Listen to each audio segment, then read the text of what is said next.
All right. Okay, this story, it's sparking a wave of anger. We're back to the dark woke versus soy right, folks. We're moving on from Brandonian nonsense to nonsense that pertains to dark woke going to war with the soy right. Now, a lot of you know I've been talking quite a bit about the soy right, which is what we're calling the right wing now, because now that they're in positions of power, their endless cries have yet to cease. They still act like they have nothing because, I don't know, I guess they're not getting all of their wishes or something. But also, you have this new emerging movement called dark woke, where some liberals have decided to basically behave like Republicans normally do. For example, what do? They every now and then they'll believe in like their own version of QAnon theories. Like there was that one guy that claimed that JD Vance was like a serial rapist of children, like a known rapist of children in the state of Ohio. And he was like, I'm coming out with all this information, like, just you wait. You know, that kind of thing. It's different than like the dirtbag left. Dark woke is very different than the dirtbag left, because the dirtbag left is usually a group of people that just don't really with identity politics too much, right? Or have like a class first politics, but they're not necessarily like anti representative politics in general, but they will, you know, they'll behave in ways where the average radlib will consider that to be problematic and that you're a fascist. Dark woke, on the other hand, is like still very libbed up. Like dark woke is very libbed up. I would probably be in the dirtbag left category to a certain degree. Dark woke, on the other hand, is like super duper libbed up and most likely will punch left if push comes to shove. They haven't recently because they're too busy attacking the Republican administration. You're just making up titles for things now? No. First of all, I do that, but right now I'm not doing that. Dirtbag left, where does Chapo fall into? Chapo is the reason why they invented the term dirtbag left. I'm in the wiki. Ain't no way. The dirtbag left is a style of left-wing politics that eschews civility to convey a left-wing populist and anti-capitalist message using vulgarity. It's most closely associated with American left-wing online media that emerged in the mid-2010s, such as the podcast Chapo Trap House. The term was coined by Amber A. Lee Frost, associated with her essay, The Necessity of Political Vulgarity, published in the Current Affairs in 2016. While the essay does not directly use the term dirtbag left, it mounts a defense of politics that uses vulgarity as a tool for fighting the powerful, citing libels? I don't know. Used to slander Marie Antoinette, Cohn v. California, NWA's protest song, The Police, among others.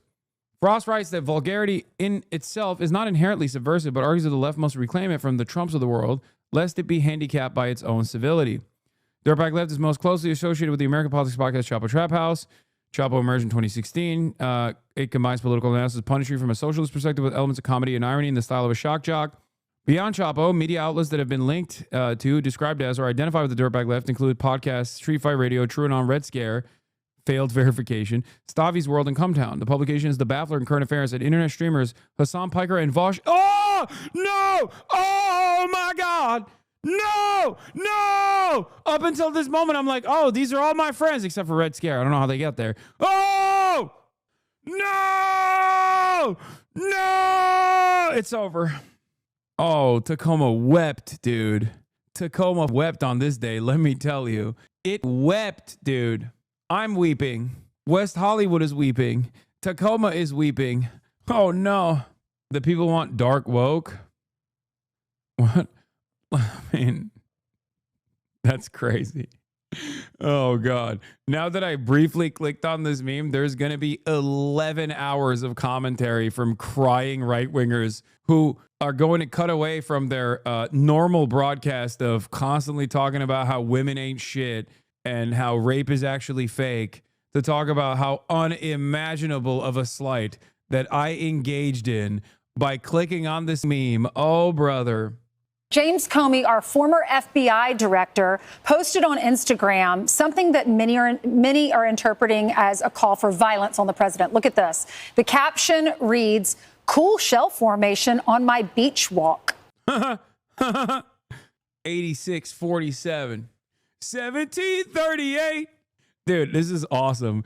James Comey is a Republican. He has always been a Republican. He just doesn't like Donald Trump. He's a never Trump Republican. And it says 86-47. So this is what the former director is saying in response to this. It literally makes no sense, but here it is. I posted earlier a picture of some shells I saw today on a beach walk, which I assume were a political message. I didn't realize some folks associated those numbers with violence. It's never occurred to me, but I oppose violence of any kind, so I took the post down. So what political message did you think it represented? Just in case you don't know, most people do. In the dictionary, it defines 86 as slang for to throw out, to get rid of. And dude, this is awesome.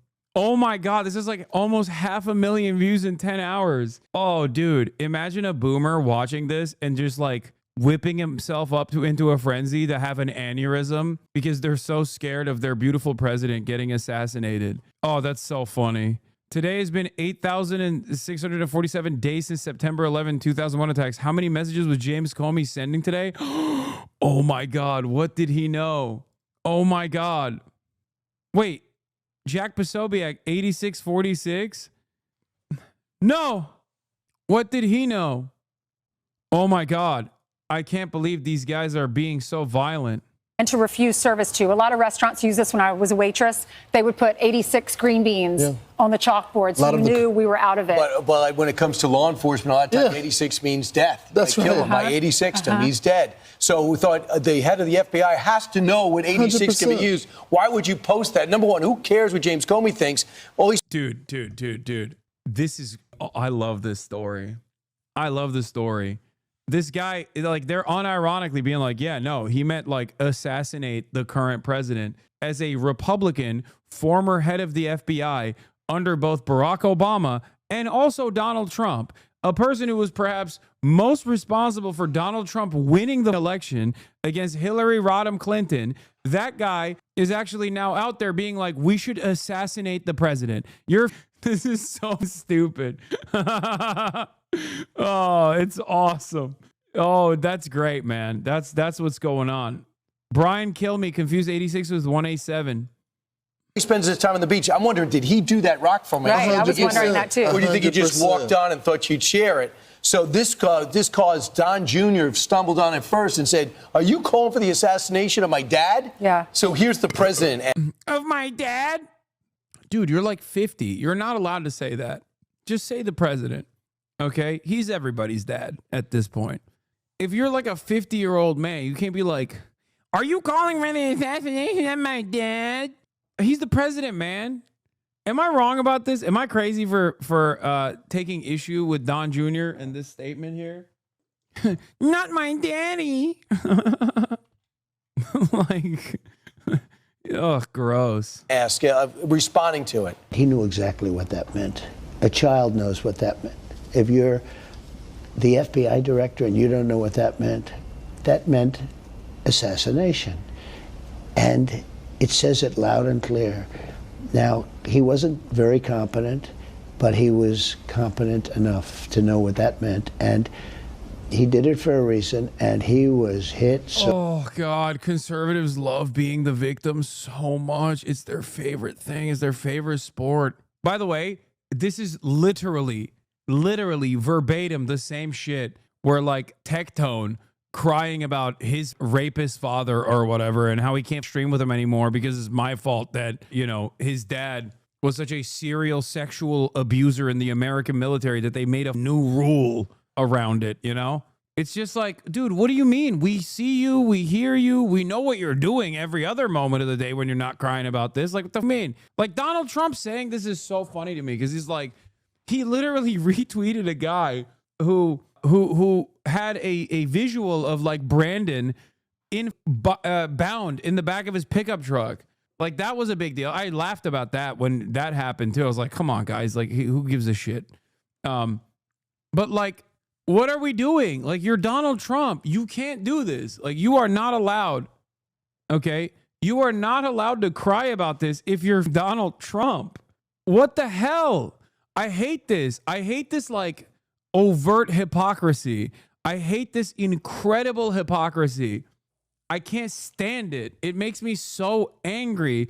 And it's especially frustrating because you know who actually goes, I guess it's actually fair. I gotta hand it to these dipshits. You know who only does that? Stupid ass liberals do that. Okay? And leftists too. Only you in this chat and stupid ass liberals do this shit. Republicans, you could be like, what are you talking about? Look at this shit. What is this? He'd be like, yeah, well, he deserved it. He deserved to be murdered. I want to kill Joe Brandon. Blah, blah, blah. In the same breath as talking about how devastating it is that the big, beautiful boy, our big, beautiful president was actually almost assassinated. And that's what Jim Comey is trying to do. They don't care. They're too stupid. The right has endless amounts of freedom. Okay. The right has endless amounts of freedom to just say whatever the and be overtly hypocritical, contradictory in the same breath. I think liberals got to stop this shit. They got to drop this. Don't even ever give a moment to this kind of like woe is me ass cry bully bullshit. Okay. Yeah, Donald Trump Jr. got my Paul Pelosi Halloween costume ready. No love lost for Liz Cheney, but the right just forgets this shit. All these Republicans pretending Comey was threatening to kill Trump is pretending to be mad that it was totally fine with Trump saying Liz Cheney should be put in front of 9 barrels shooting at her. Let's see how she feels about it when the guns are trained on her face. No, this is also bullshit. This is not even an appropriate line of hypocrisy baiting because Donald Trump very clearly was calling Liz Cheney a chicken hawk in that situation. Like, you would know because you're the king dog whistle. Mountains out of molehills, a classic reactionary tendency, says you. Bro, you do that when you said Russia wouldn't invade? What? Let's go, Chad. Is Friday debate? What the? What? I'm so confused. How is that even applicable in this circumstance? Anyway, have you seen this? What's going to happen in the future? I'm saying to you, we have not called for the killing of white people, at least for now. I can't guarantee the future. I love that it's called crossing the line. Oh, that's hilarious. I mean, you'd understand somebody watching that, especially as it gets shared on Twitter, they freak out. It sounds like a genocidal call. Cry babies. Cry babies. I'm not calling for the slaughter of white people, at least for now. I can't give you a guarantee of the future, especially when things are going the way they are. Subtext. Especially if things are going the way they are, there will be a revolution in this country, I can tell you now. Okay, dude. Okay, dude. He's doing the Trump thing where he's like, things change. I don't even know if this interview will end. I don't know how this interview will end. Ed Krasenstein got visited by the government. Here are more details about how the Trump administration had the Secret Service show up at my home, simply reporting 8647, followed by an explanation in that thread saying I'm not calling for violence. No, not my goat. Not my goat.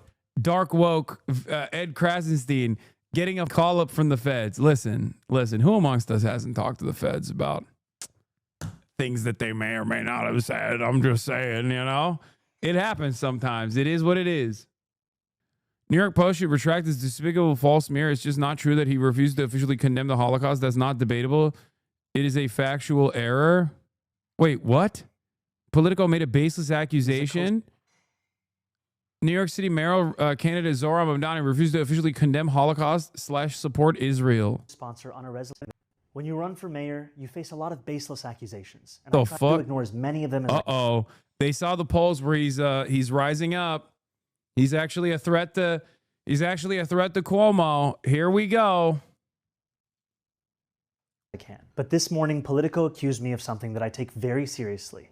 They released a story falsely claiming that I refused to condemn the Holocaust. Their evidence? My name wasn't listed as a co-sponsor on a resolution I proudly voted for. In this election, we're seeing the real crisis of anti-Semitism and the pain of Jewish New Yorkers being weaponized as a political talking point. Here's the truth.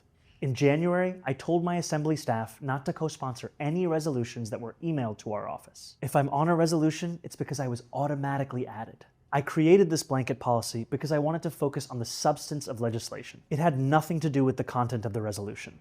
But I understand this has caused pain and confusion for many, so I want to share my actual record.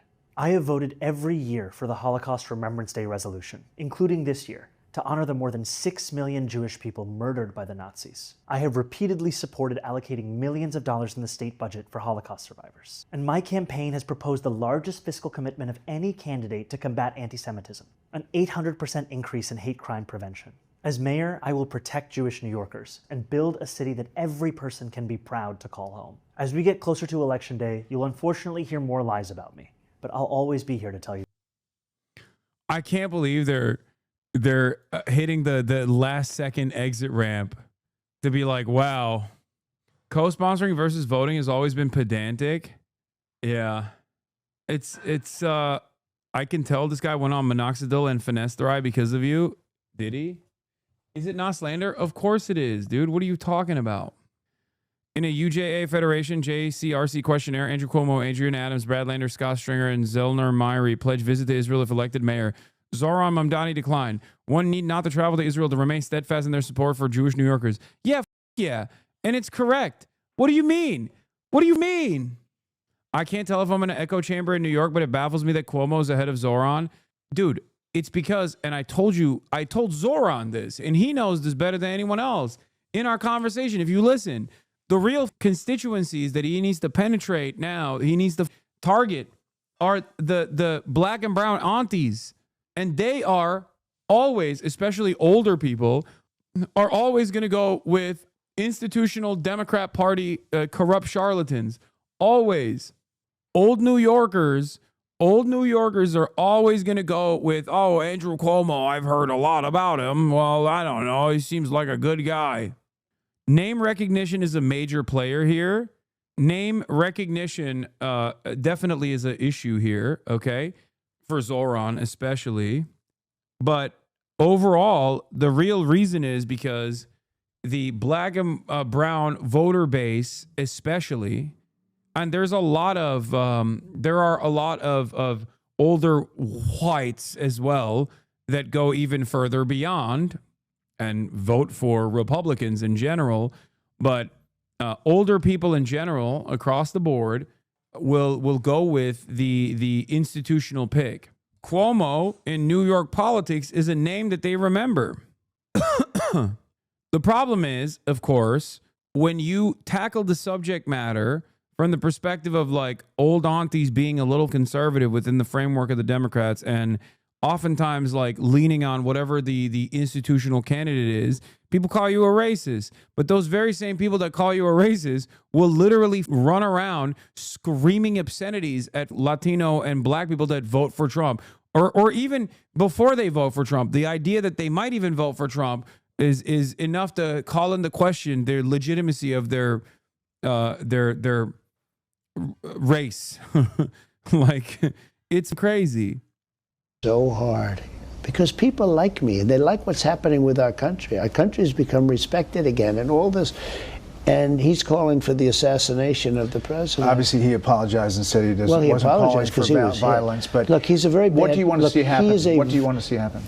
I don't want to take a position on it because that's going to be up to Pam and all of the great people. But I will say this: I think it's a terrible thing, and when you add his history to that, if he had a clean history, he doesn't. He's a dirty cop. He's a dirty cop, and if he had a clean history, I could understand if there was a leniency, but I'm going to let them make that decision. Tulsi Gabbard was asked, do you believe that Comey should be in jail? She said, I do. Any other person with a position of influence that has people who take him very seriously with a guy of that stature, his experience, and with propaganda media has built him up to be. She's very concerned. So Secret Service is now dispatched to investigate. And Don Jr. said, have you also noticed that you and other leftist streamers like Mike from PA are treated by haters as if your politicians are running for a campaign? It's always supercharging imaginary, mean-spirited points of contention to bring you down and never get it back when there is no way to actually do that, as you are not running for any election to lose. You're just accessible, sure, but still untouchable to them. Yeah, that's what it is. That's precisely what it is. Said just James Comey casually calling for my dad to be murdered. This is who the Dem media worships. Demented. We've already had 2 attempted assassination attempts on the president. Why would you encourage that? Why would you put that out there? And plain stupid is not going to get you anywhere. I look forward to the investigation. I'm Steve Doocy. I'm Brian Kilmeade. And I'm Ainsley Earhart. And click here to Come back to Comey is hated by Republicans and Democrats both at this point is not true. Dems love him. They think he's a. Democrats think Jim Comey is a hero. Bro, they did like primetime specials for him. Have you seen this yet about your detainment? No, but also, why the would I ever take seriously pirate wires? Abu Dhabi, Mr. President, thanks for the time. Thank you very much. First of all, congrats on becoming a grandfather for the 11th time. Most importantly. Tiffany, baby Alexander. They're a really good couple, great couple, I think. And the baby is perfect. I'll let you know about it in 21 years. But the baby. Pirate wires is like a Peter Thiel operation, you moron. Why would you link that to me? It's like saying, hey, did you see this 4chan thread calling for your execution? No, but I'm sure there's plenty of them out there. You know what I mean? Why the would you link me a Peter Thiel operation? What, because it's called Pirate Wires and it looks legit? Is that what it is?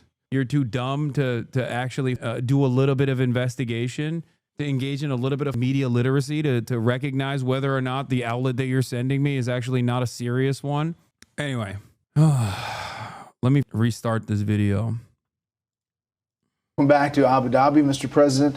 Thanks for the time. Thank you very much. First of all, congrats on becoming a grandfather for the 11th time. Most importantly. Tiffany, baby Alexander. They're a really good couple, great couple, I think. And the baby is perfect. I'll let you know about it in 21 years. But the baby is good, so we're happy about that. I look forward to seeing the baby. Seeing you with those grandkids. This is a big trip.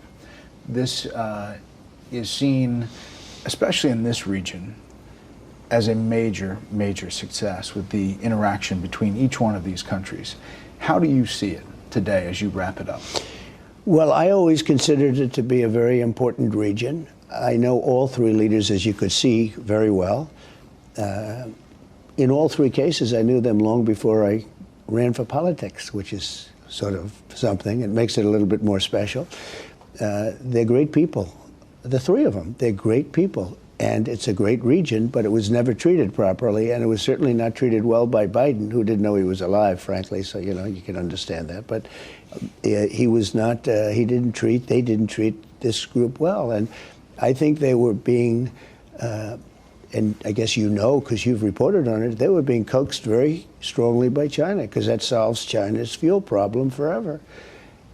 And it wasn't their preference, but they were on their way. They were going to China, and that was going to be their parent, and that's not happening anymore. Do you think you've shifted the paradigm on that? No, I don't think. I know.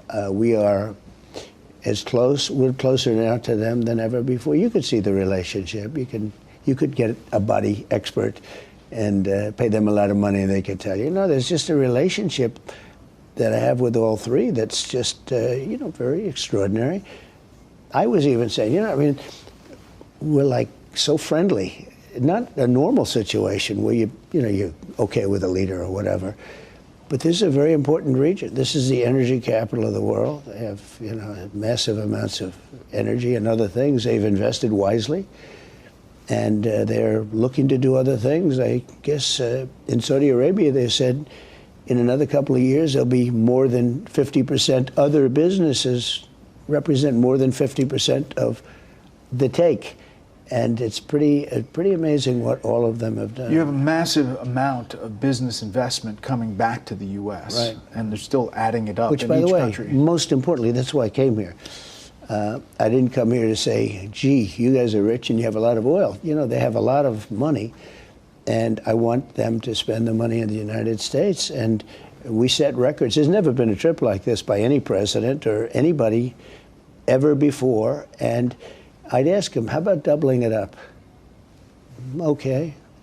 Oh, I should have asked for more, because they said, okay.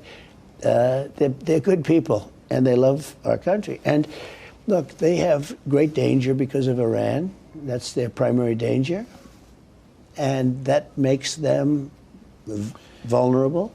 But I don't see them as being vulnerable, because I think we have the greatest military in the world. And we're adding to it now at levels that nobody's ever seen. We're going to build the Iron Dome.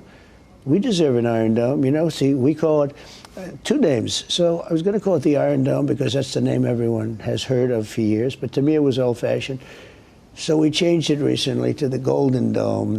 Dude, I can't wait to remove people from Medicare so that we can pay for a Golden Dome, which of course implies that we already don't have anti-air missile defense capabilities on U.S. soil, which of course would be a ridiculous thing to claim, which you would know if you are the president, I suspect.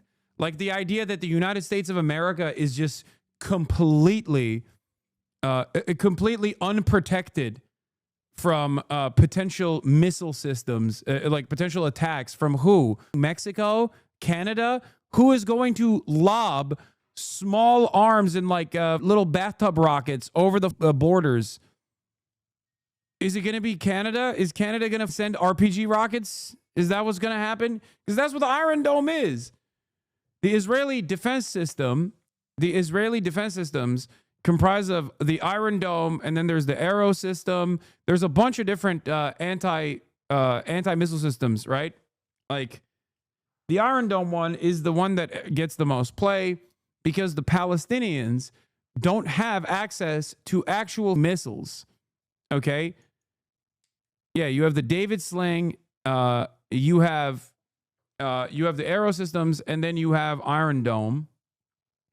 But even then, the Iron Dome is there for RPGs and tiny missiles, okay? Nothing that another country has within its arsenal. The United States of America already has defense capabilities against this sort of thing. It's so stupid for him to just say, we need a Golden Dome, like an Iron Dome, but more golden. Beautiful Golden Dome. And matches Ronald the golden Reagan, age. you know, Ronald Reagan wanted that many years ago, and he was. If you lived in a border town, you'd feel different. Yeah. I live in Vermont, brother. Let me tell you how terrifying it is, them goddamn Canadians.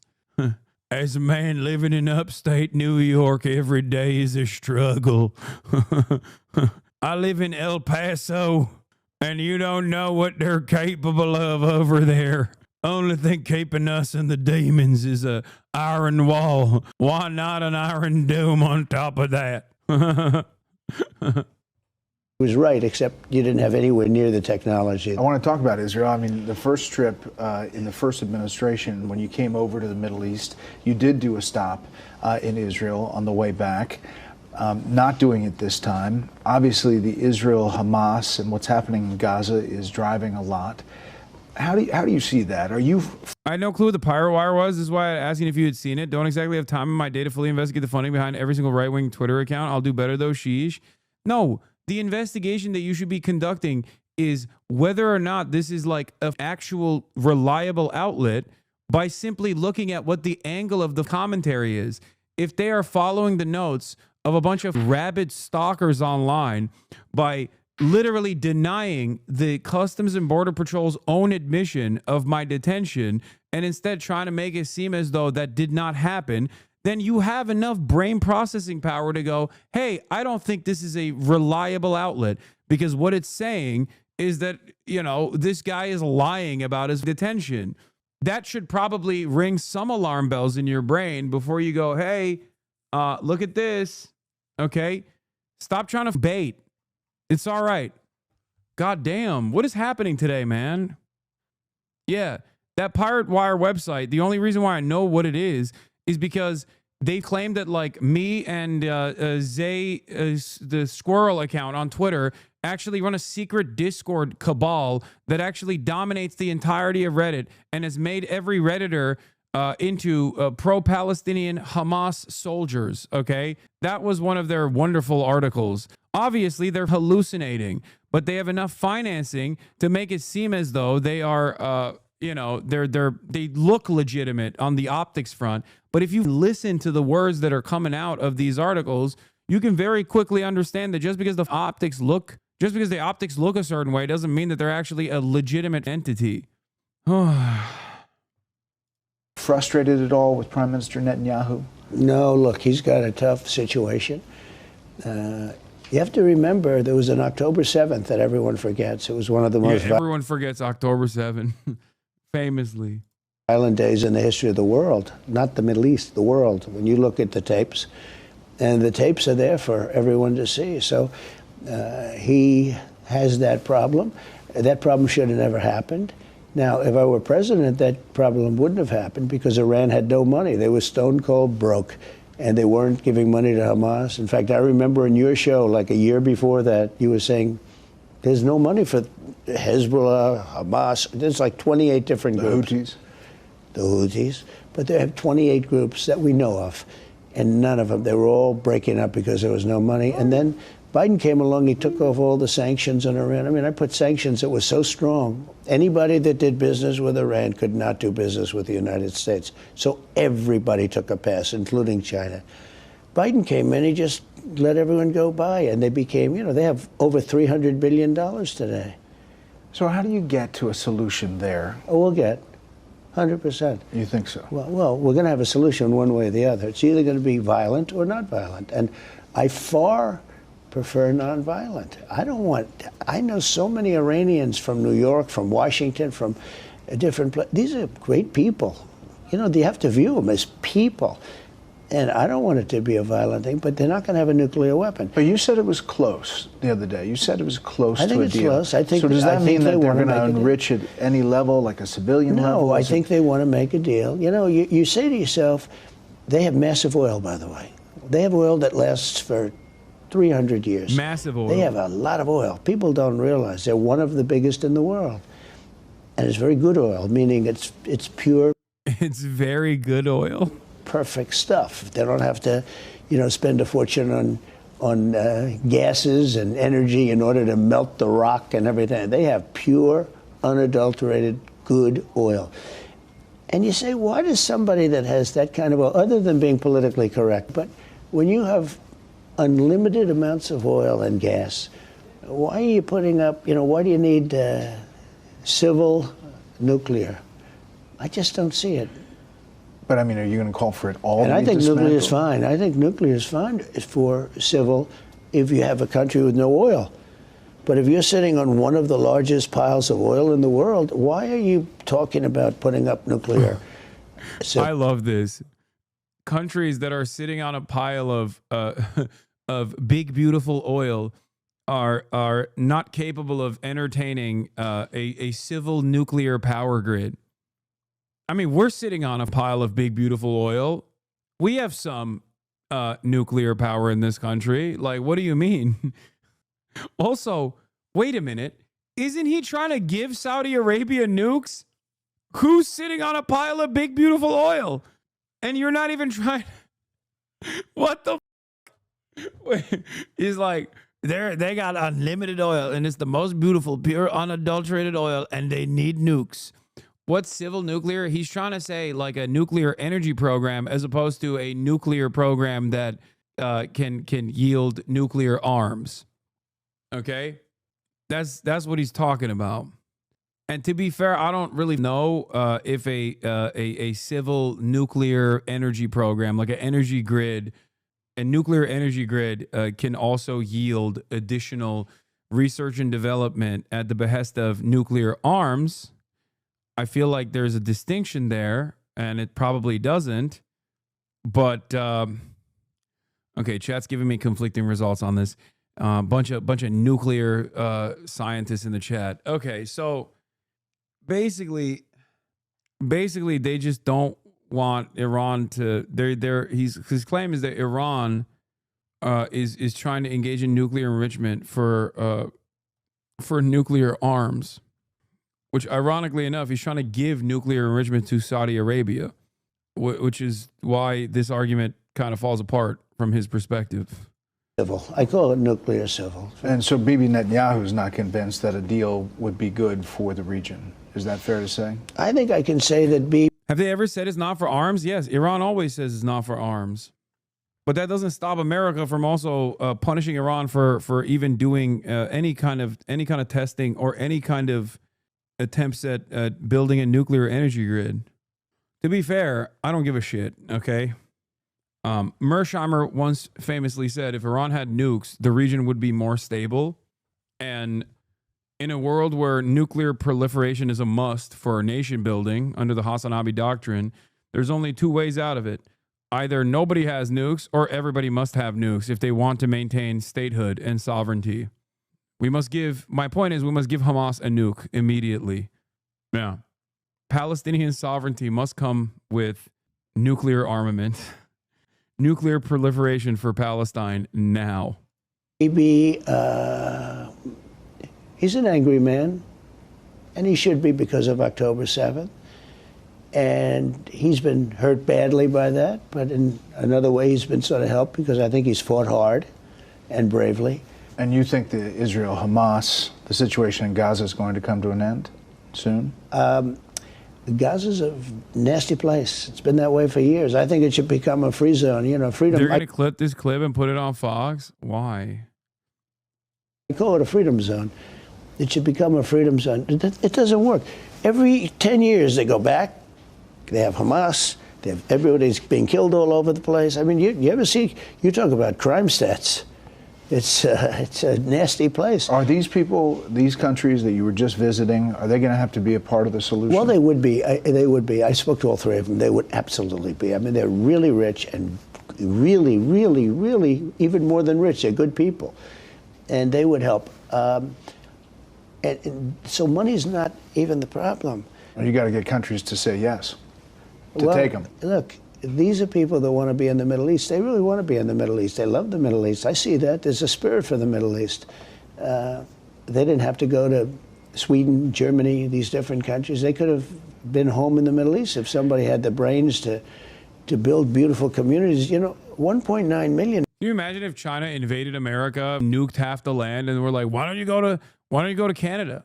They speak English too. Go to Canada. Come on. You're at home there. You're at home there. That's your home. No, their home is Palestine. What do you mean? Like, that's so crazy. Come on. They're Christian. They speak English. They're just like you. Go to Mexico. They're Christian too. A lot of people speak English in Mexico. Go to Mexico.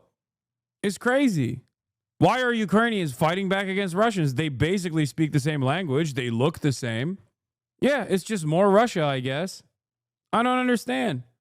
And if they have an issue with it, why don't they go live in Poland? That's also more Russia. They also have similar features, similar cultures. Why don't the Ukrainians just go to Poland? Do you understand how stupid this argument is?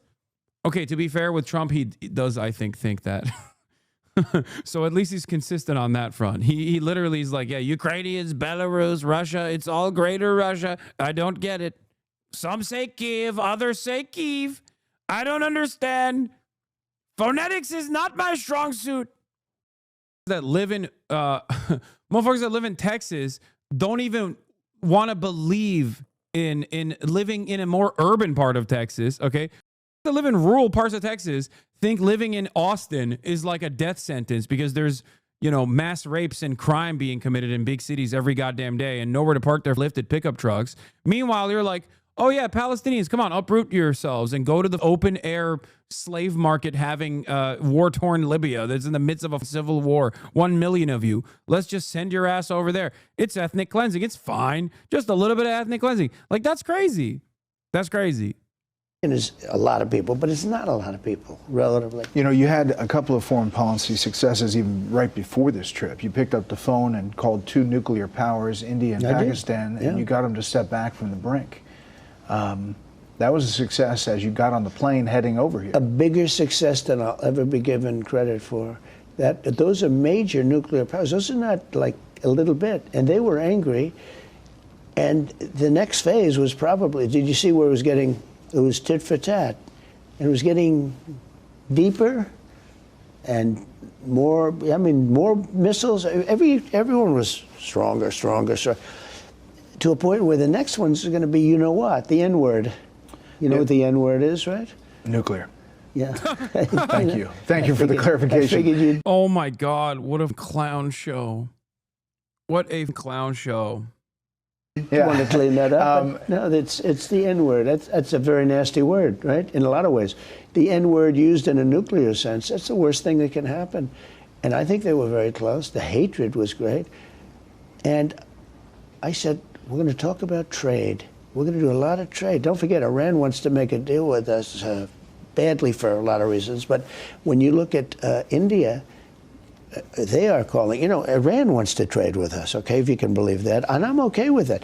I'm using trade to settle scores and to make peace. But I've told Iran, we make a deal, you're going to be very happy. But more than anything, I've told Iran very simply, because I heard somebody making my case last night on television. I didn't like it, because they were saying, there's plenty of time. There's not plenty of time. There's not plenty of time. You feel urgency. Well, they're not going to have a nuclear weapon, and eventually they'll have a nuclear weapon, and then the discussion becomes a much different one. But in the case of India, India wants, they're one of the highest taxed or tariff nations in the world. They make it almost impossible to do business. Do you know that they're willing to cut 100% of their tariffs for the United States because of what I did? Is that deal coming soon? Yeah, that'll come soon. I'm in no rush. Look, everybody wants to make a deal with us. So South Korea.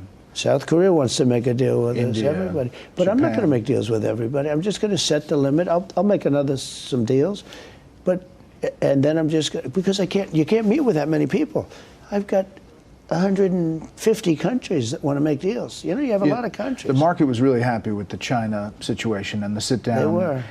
With the Treasury Secretary. If I didn't do that deal with China, I think China would have broken apart.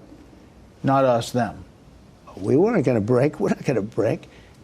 They would have broken apart. Our country has a lot of spirit. And you know why? Because of November 5th. Because our country has spirit again. The other foreign policy shift was this embrace of Syria.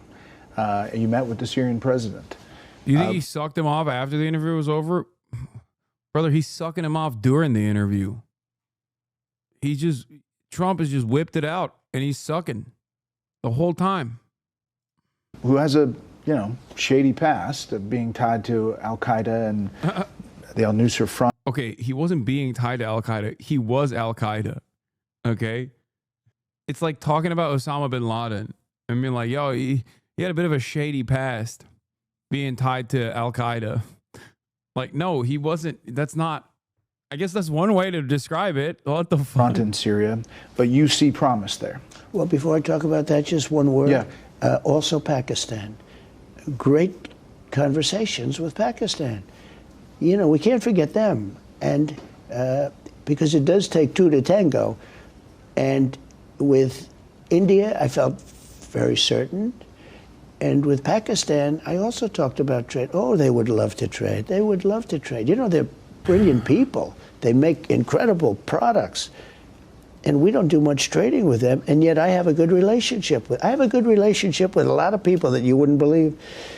But I stopped that war. That was going to be a nuclear war, I think, or close, very close. You were right there. Yeah.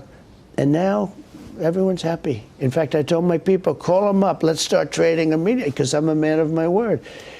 Now, when you get to Syria, so I did something with Syria because the future king, and you have a wonderful king right now. He's an older man. He's also a friend of mine, and he's 100% sharp. He's great, and he's got a great son, the Crown Prince, and he has actually many titles. He's Prime Minister, he's Crown Prince, and he's doing a great job running it. But he called me, and he spoke to me, and he said, could you do me a favor? Could you, and do the world a favor, could you take the sanctions off Syria? Because the only way they're going to have a chance, the sanctions are crippling, really biting. Well, that's what I did with Iran, and they came to a point where they were bust. Could you take the sanctions off? I hadn't thought about it much. And he said it in a way that was, he's got a great heart. He said, they can't make it with those sanctions.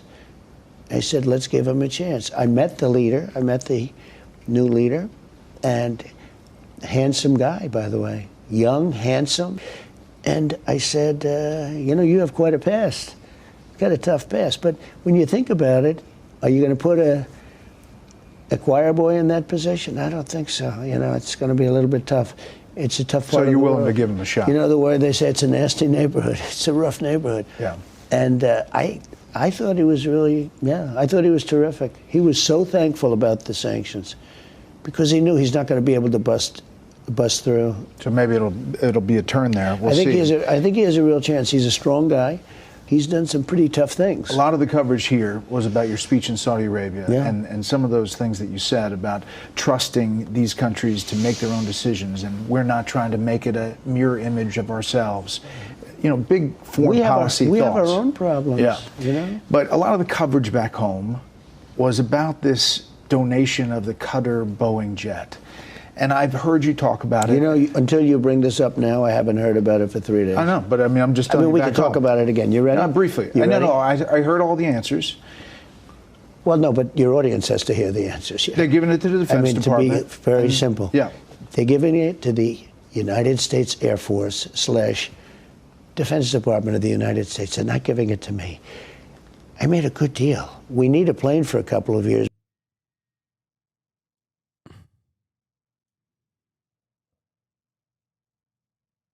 What? Israel isn't a terrorist? What do you mean? Does he agree with anything? Can you just start saying the same shit Kanye is saying at this point? Your chat rides your meat so hard, it's crazy. I'd go up to Hassan and say the N-word. Israel defenders, dude. Every time.